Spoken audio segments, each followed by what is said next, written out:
22 de junio de 2025, 12º domingo ordinario. Las lecturas de este domingo están tomadas, la primera lectura del libro del profeta Zacarías, capítulo 12, versículos del 10 al 11 y capítulo 13, versículo 1. La segunda lectura está tomada de la carta del apóstol San Pablo a los Gálatas, capítulo 3, versículos del 26 al 29. Y el Evangelio está tomado de San Lucas, capítulo 9, versículos del 18 al 24.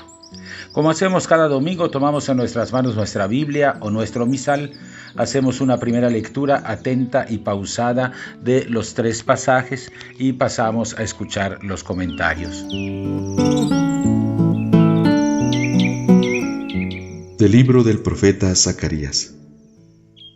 Esto dice el Señor: derramaré sobre la descendencia de David y sobre los habitantes de Jerusalén un espíritu de piedad y de compasión, y ellos volverán sus ojos hacia mí, a quien traspasaron con la lanza.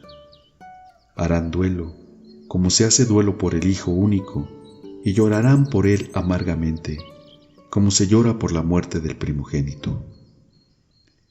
En ese día será grande el llanto en Jerusalén, como el llanto en la aldea de Hadad Rimón, en el valle de Megiddo. En aquel día brotará una fuente para la casa de David y los habitantes de Jerusalén, que los purificará de sus pecados e inmundicias. Palabra de Dios. La primera lectura está tomada del profeta Zacarías, capítulo 12, versículos del 10 al 11 y capítulo 13, versículo 1. El libro de Zacarías se divide en 2 grandes partes. Los primeros 8 capítulos, del 1 al 8, que es conocido como el primer Zacarías, y los capítulos del 9 al 14, que se conoce como el segundo Zacarías. Esta segunda parte del libro, de la que ha sido tomado el pasaje de la primera lectura, aborda la espera impaciente de la intervención de Dios ante un mundo que se ha ido haciendo cada vez más hostil. Se evoca en estos capítulos a un resto fiel, un puñado de hombres y mujeres que, pese a la persecución, se han mantenido perseverantes y se convertirán en un polo de atracción para nuevos creyentes que vendrán de todos los confines de la tierra. El pasaje que leemos hoy pertenece a la unidad que abarca capítulo 12, versículos del 1 al 14. El profeta empieza a describir la transformación espiritual que el Señor va a realizar en el seno de la comunidad. Un espíritu de oración y de arrepentimiento se apoderará de los gobernantes y de la comunidad entera. Será un movimiento general de retorno a Dios. Se describe en 12:10 la efusión del Espíritu sobre la descendencia de David y sobre Jerusalén. En este momento de la descripción surge una expresión sorprendente. La atención se dirigirá hacia aquel al que traspasaron. Los exégetas han intentado identificar a este misterioso traspasado. Se ha propuesto ver en él a Jeremías o al rey Josías, muerto en el campo de batalla de Megiddo, según nos cuenta segundo libro de Reyes, capítulo 23, versículo 29, o incluso a Zorobabel, desaparecido prematuramente sin que sepamos cómo. El evangelista Juan, en cambio, va a aplicar este texto al crucificado del Gólgota en Juan 19:37. Esta nueva mirada que dirige al traspasado conducirá a la comunidad a celebrar un duelo solemne, como si se tratara de los funerales de un hijo único.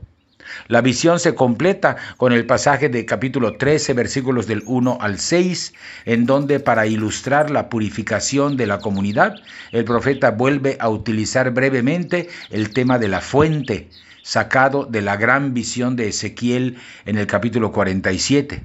En la ciudad futura quedarán purificados de todo pecado y de toda impureza.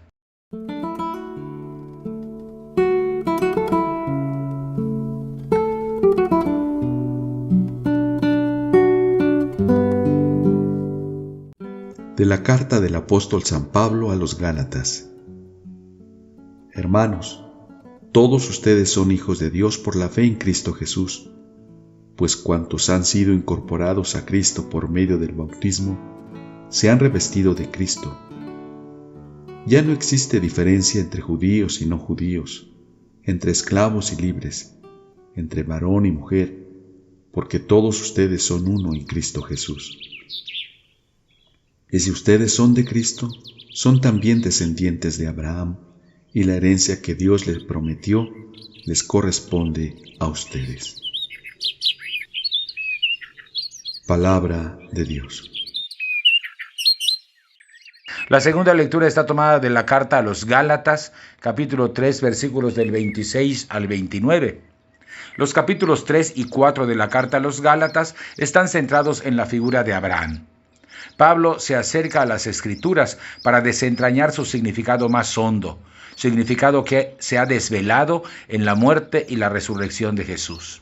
Abraham, afirmará el apóstol, fue hecho amigo de Dios gracias a su fe y a que puso su destino en las manos de su Creador. Creyó en Dios y eso fue suficiente para que Dios lo reconociera como su amigo. Por eso quien repita esa actitud de fe de Abraham puede alcanzar la salvación aunque no pertenezca al pueblo judío ni conozca sus leyes. En una larga exposición que va del capítulo 3, versículos del 1 al 25, esta larga exposición llega a su culminación en el pasaje que escuchamos. La ley de Moisés hizo el papel de tutor, de pedagogo, durante la minoría de edad del pueblo. Pero la llegada de Jesús y nuestra adhesión a Él y a su mensaje ha cambiado todo el panorama. También nosotros somos ahora hijos e hijas, herederos y herederas. De aquí que el apóstol hable del bautismo, que infunde en nuestro corazón el Espíritu Santo, que nos permite llamar a Dios Papá, como dice 4:6. El bautismo aparece aquí no solo como un rito administrado en nombre de Jesús, sino como la participación plena en el misterio de su muerte y de su resurrección. Eso lo ejemplificará el apóstol con la figura del vestido. Por eso dice revestirse de Cristo. La consecuencia del bautismo es liberadora. La familia de las hijas y de los hijos de Dios es capaz de construir un mundo sin dominaciones y sin exclusiones. Se superan las tres divisiones fundamentales: la división social entre esclavos y libres, la división étnica entre judíos y paganos y la división de género entre varones y mujeres. A partir de ahora, todas, sin excepción, somos llamados a compartir la herencia de la gracia, sin distinción de edades, de sexo o de condición social. La Iglesia ha de seguir siendo testigo de esto, como signo eficaz en un mundo que desafortunadamente sigue todavía lleno de exclusiones. Del Santo Evangelio según San Lucas. Un día en que Jesús, acompañado de sus discípulos, había ido a un lugar solitario para orar, les preguntó: ¿Quién dice la gente que soy yo? Ellos contestaron: unos dicen que eres Juan el Bautista, otros que Elías, y otros que alguno de los antiguos profetas que ha resucitado. Él les dijo: ¿y ustedes, quién dicen que soy yo? Respondió Pedro: el Mesías de Dios. Él les ordenó severamente que no lo dijeran a nadie. Después les dijo: es necesario que el Hijo del Hombre sufra mucho, que sea rechazado por los ancianos, los sumos sacerdotes y los escribas, que sea entregado a la muerte y que resucite al tercer día. Luego, dirigiéndose a la multitud, les dijo: si alguno quiere acompañarme, que no se busque a sí mismo, que tome su cruz de cada día y me siga, pues el que quiera conservar para sí mismo su vida, la perderá, pero el que la pierda por mi causa, ese la encontrará. Palabra del Señor. El Evangelio está tomado de San Lucas, capítulo 9, versículos del 18 al 24. Después de la multiplicación de los panes, que abarcó el capítulo 9, versículos del 1 al 17, y ya cercano el final del ministerio de Jesús en Galilea, su fama se ha extendido por toda la comarca. ¿Habrá comprendido la gente su mensaje? ¿Habrán entendido quién es el que les hablaba? ¿Qué impacto ha tenido el encuentro de Jesús en sus vidas? Jesús lanza esta interrogante a sus discípulos.